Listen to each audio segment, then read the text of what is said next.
Tribune du Savoir. Tribune du Savoir, c'est un programme radiophonique initié par l'ONG Action Sociale, sise à Boko dans la ville de Porto Novo.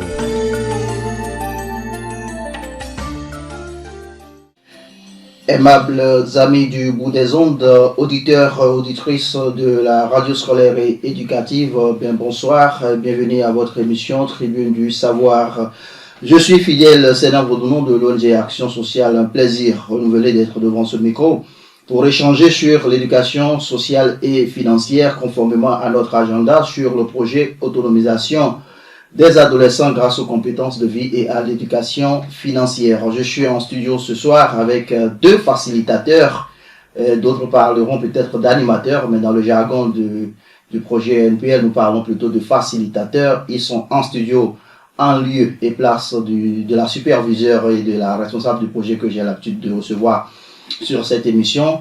Et sans d'autres formes de protocole, nous allons donc découvrir qui sont nos invités de ce soir. Bonsoir à vous, cher monsieur. Bonsoir, monsieur. Comment on vous appelle? Moi, je m'appelle Dossé Immaculé et je suis facilitateur de l'ONG Action Sociale sur le projet NPL, pour ne pas dire le projet autonomisation des jeunes grâce aux compétences de vie et à l'éducation financière. Merci donc à vous, cher ami Dossé, que moi j'aime mieux appeler Maouton. Ça fait bien plus naturel, n'est-ce pas? Oui, ça fait plaisir. À côté de vous, il y a une dame, et comme quoi on sait bien faire les choses au niveau de l'ONG Action Sociale. Quand on a un monsieur, on a toujours une dame. Même si parfois on a deux dames sans le monsieur. Bonsoir. Bonsoir, monsieur Fidèle. Je vais vous présenter. Moi, c'est Koudjalé Yabo Pascaline. Je suis facilitatrice à l'ONG Action Sociale. D'accord, merci beaucoup, madame Koudjalé Yabo Pascaline. Merci à vous deux d'être sur ce plateau ce soir pour nous entretenir sur les questions liées à la planification, à la budgétisation de l'entreprise. En d'autres termes, vous parlez de planifier, budgétiser son entreprise. Je rappelle aux amis auditeurs et auditrices de la radio scolaire et éducative que il s'agit de votre émission sur l'éducation sociale et financière et que par le passé, je veux dire il y a environ 2 semaines, puisque le jeudi dernier nous étions sur la rediffusion de l'émission d'il y a une quinzaine de jours, et donc nous parlions justement de l'entrepreneuriat. Et nous avons donc décidé de recevoir 2 facilitateurs qui seront au contact de nos apprenants, de nos bénéficiaires, pour nous dire un peu comment se déroulent ces séances-là avec les bénéficiaires sur le terrain. C'est tout l'objet de la séance de ce soir. Et nous allons, sans d'autres formes de protocole, aller dans le vif du sujet. Mais déjà, j'ai envie de vous demander, c'est qui un facilitateur sur le projet NPL? Comment devient-on facilitateur? Il y a certainement des amis peut-être qui ont envie de postuler au niveau de l'organisation sociale pour savoir s'ils peuvent avoir la chance d'être à votre place un jour. C'est une place à envier, n'est-ce pas? C'est vraiment une place à envier. Alors dites-nous, comment vous êtes devenu facilitateur? Bon, tout est parti d'un recrutement d'abord. D'accord. Oui, donc après le recrutement, on a eu la chance d'être retenu. Et après, nous avons suivi une formation de 3 jours au moins. Et au cours de cette formation, on a reçu une attestation prouvant que nous sommes capables d'exercer ce métier de facilitateur. Donc voilà un peu comment nous sommes devenus facilitateurs sur ce projet. Je suppose que c'est la même chose pour la facilitatrice. Oui, c'est ça, je vous charite un peu. Alors, merci beaucoup. Je voudrais que vous nous parliez un peu de comment ça se passe avec les apprenants. Je vais commencer par Koudjalé Pascaline. Alors, dites-nous un peu comment vous vous en sortez sur le terrain, parce que la spécificité sur ce projet, pour ce qui concerne l'ONG Action Sociale, c'est que nous nous occupons des apprentis artisans et qui ne sont pas forcément locuteurs du français. Et donc, il y a forcément des spécificités que vous gérez. Parlez-nous un peu de cette ambiance avant qu'on évolue. Ok, merci beaucoup, monsieur Fidèle, de m'avoir donné la parole. Bon, sur ce projet, avec les apprenants, on n'a pas trop de problèmes en tant que tel, même si parfois on en rencontre, on arrive à gérer. C'est vrai qu'on travaille avec les artisans. Il y a d'autres, parfois ils sont réticents par rapport à ce que au fait, mais avec un peu de patience, on les amène à aimer ce que nous sommes en train de faire. Parce que une chose est sûre, être facilitatrice ou facilitateur, c'est avoir d'abord la maîtrise du soi.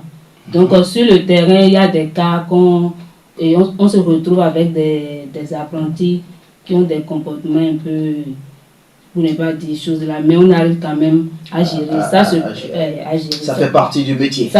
Oui, ça fait partie du métier. Donc, dans l'ensemble, ça se passe bien. D'accord. On fait bien notre cours. D'accord, merci bien. Immaculée, vous avez envie d'ajouter quelque chose, une spécificité? Bon, moi, j'ai pas grand chose à ajouter. Mais bon, le cours, ça se passe très bien avec les artisans. Et aussi bien qu'ils parlent la langue locale, on essaie d'y aller avec la langue locale aussi. On fait avec le français et aussi la langue locale. Pour ce qui est de la langue. Pour faire passer le message. Ce qui est intéressant dans tout ceci, c'est que vos cours ne sont pas des cours, c'est pas magistraux, c'est quand même très dynamique. Il y a de l'animation, il y a ce que vous appelez, c'est pas des théâtres d'images. On reviendra sur ces détails tout à l'heure.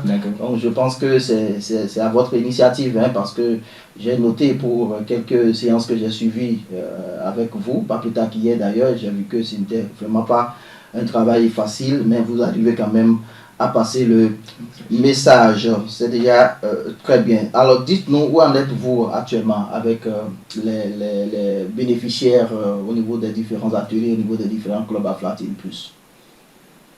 Immaculée? D'accord. Sinon, présentement, nous sommes sur la phase de planifier et budgétiser son entreprise. Et dans cette rubrique, nous avons au moins 6 à 5 leçons que nous sommes en train de développer avec les bénéficiaires.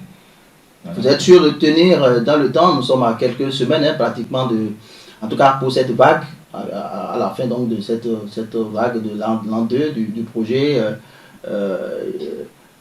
Pour y aller, vous pensez que ça va pouvoir tenir dans le temps restant pour passer le reste du message et boucler le programme? Oui, nous sommes sûrs de pouvoir tenir parce que avec le temps qu'on donne, on arrive à développer le cours. Parce que ça ne nous reste pas beaucoup de choses. Après ça, on reste 2 modules à dispenser. Donc on est sûr de pouvoir terminer avant la fin du projet.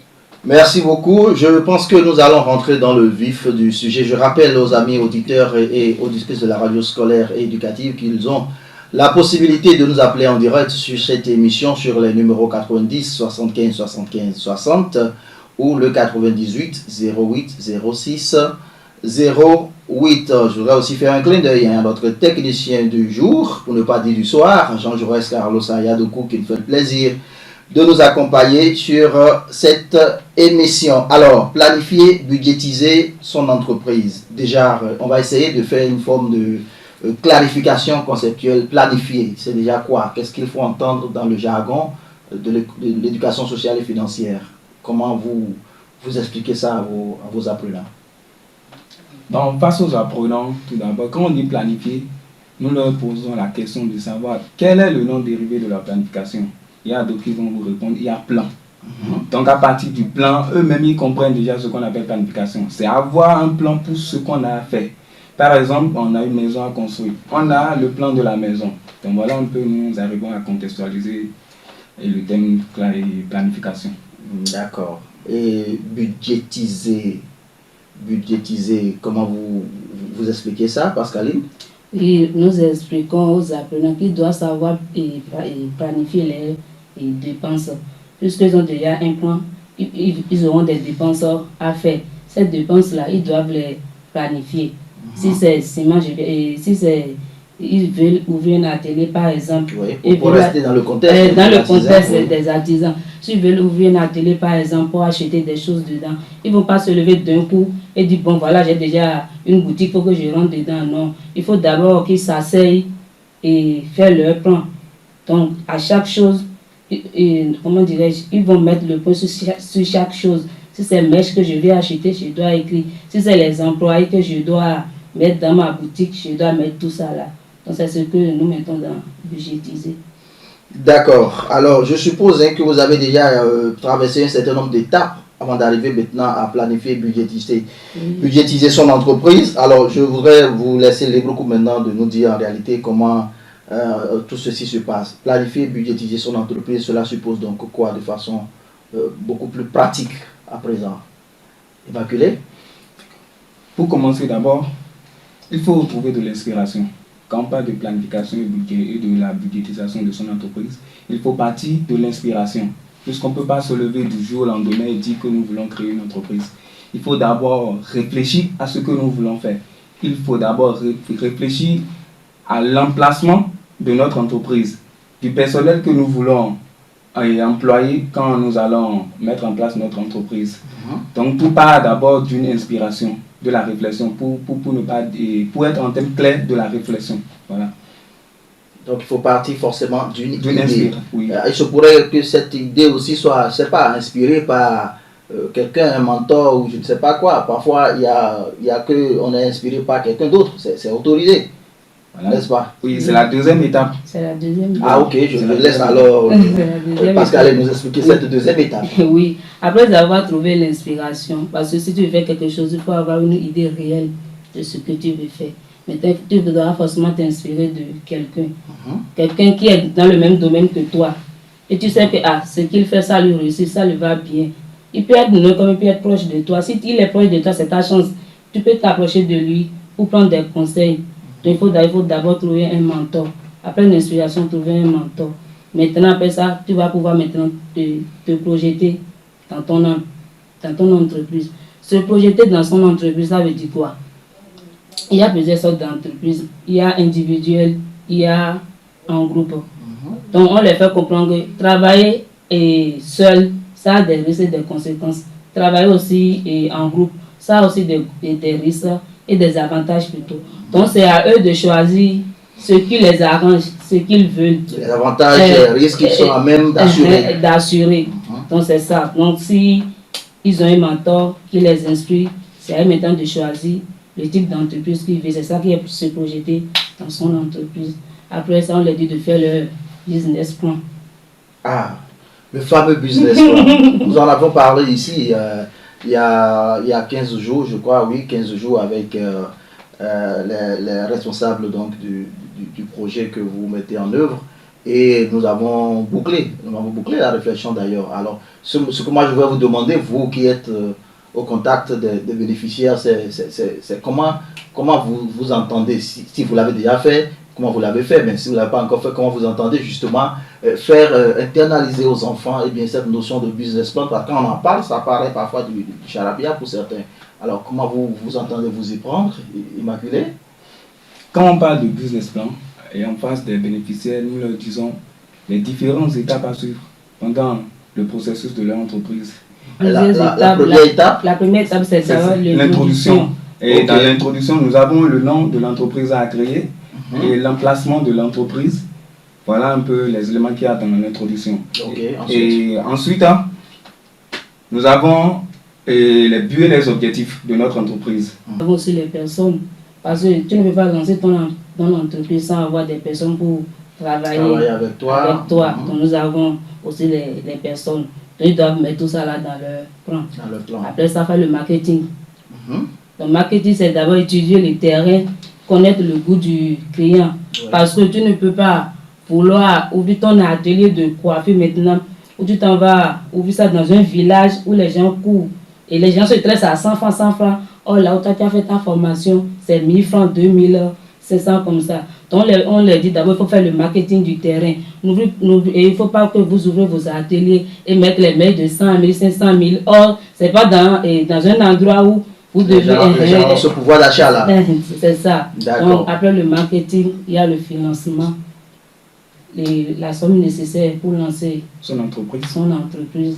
Sur la question du financement, parce que je ne voudrais pas aussi forcément que nous attardions sur la question du business plan, nous en avons parlé longtemps ici, mais sur la question du financement, il y a un problème qui se pose pour le jeune entrepreneur, pour l'apprenti, pour les cibles justement que vous entretenez sur l'éducation sociale et financière.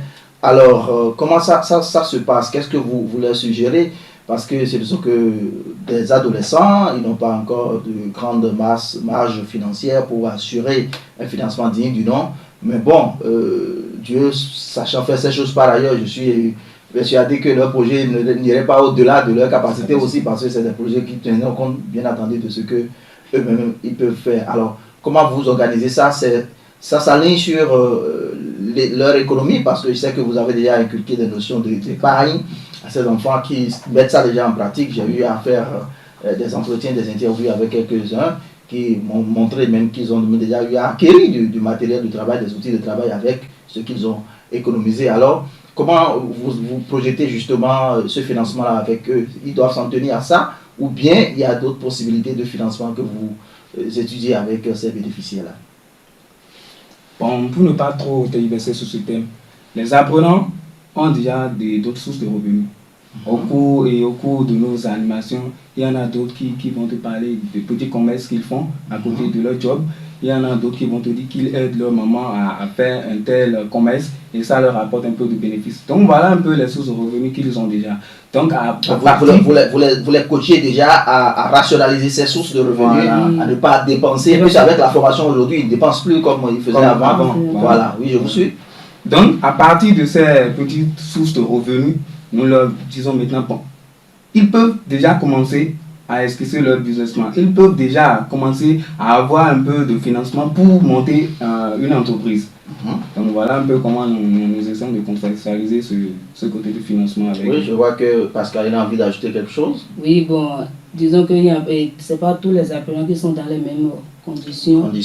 Il y a d'autres qui ont d'autres conditions de vie qui sont mieux que les autres, ces genres de personnes. Parce qu'il y a d'autres qui se disent, même si moi je cotise mon argent, c'est pour pouvoir prendre mon diplôme à la fin de mon apprentissage. Comment je vais faire? J'ai entendu beaucoup cette opinion-là. Sa cotisation, c'est pour son diplôme. Normalement, c'est ce qu'on les a même inculqué. Parce qu'il y a ce qu'on les a dit que il ne faudrait pas que vous finissez. Quand on dit que vous êtes en congé, vous êtes là, tourner.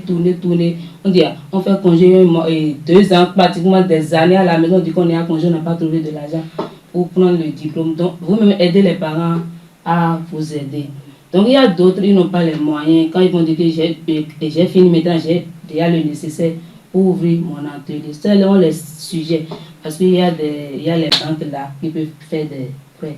Donc, c'est à eux d'avoir un bon projet pour pouvoir se rapprocher des autorités ou bien ceux qui peuvent les aider à avoir un peu de prêts pour pouvoir lancer leur entreprise. Il leur faut comprendre aussi qu'on ne fait pas des prêts pour faire n'importe quoi avec. Il faut avoir un projet nécessairement si tu n'as pas les moyens.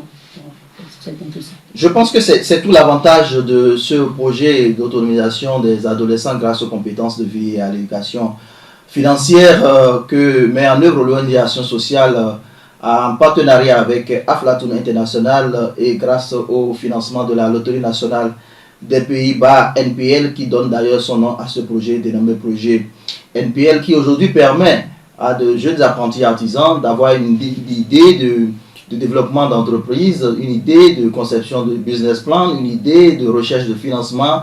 C'est des thématiques qui étaient réservées aux jeunes qui ont eu la chance d'aller à l'école. Et même pour ceux qui sont allés à l'école, ce n'est pas tout le monde qui maîtrise cette thématique-là. C'est des formations spécifiques. Moi, je me souviens personnellement avoir suivi ça grâce à un projet du ministère de la Jeunesse entre-temps, pour pouvoir avoir quelques notions d'entrepreneuriat. Donc, je pense que c'est une grande aubaine pour ces enfants. Comment ils perçoivent tout ça quand vous échangez avec eux? Bon, pour commencer, ce n'est pas seulement pour les enfants. C'est avantageux pour nous en tant que facilitateurs aussi. Parce que tout ça, ça veut dire que vous tirez. Oui, on en tire profit. Parce que même l'éducation sociale financière, même si on nous en avait parlé à l'école, c'est des trucs qu'on avait déjà oubliés. On n'a pas d'idée concrète sur ça.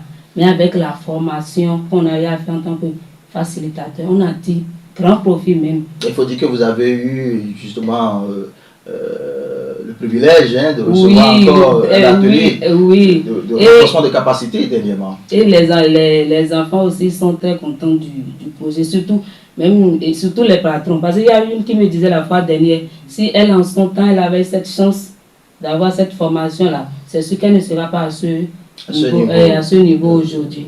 Donc elle faisait comprendre aux enfants de prendre ça au sérieux, que c'est une bonne chose. Les enfants aussi sont très contents.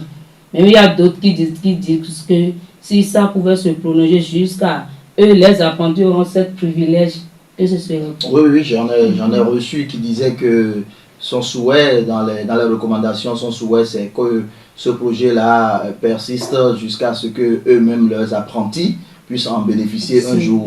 Et je pense que c'est là toute la pertinence du projet, parce que quand des bénéficiaires prient pour que leurs propres apprentis puissent en bénéficier, c'est qu'ils constatent le changement qui est intervenu dans leur vie, dans leur travail.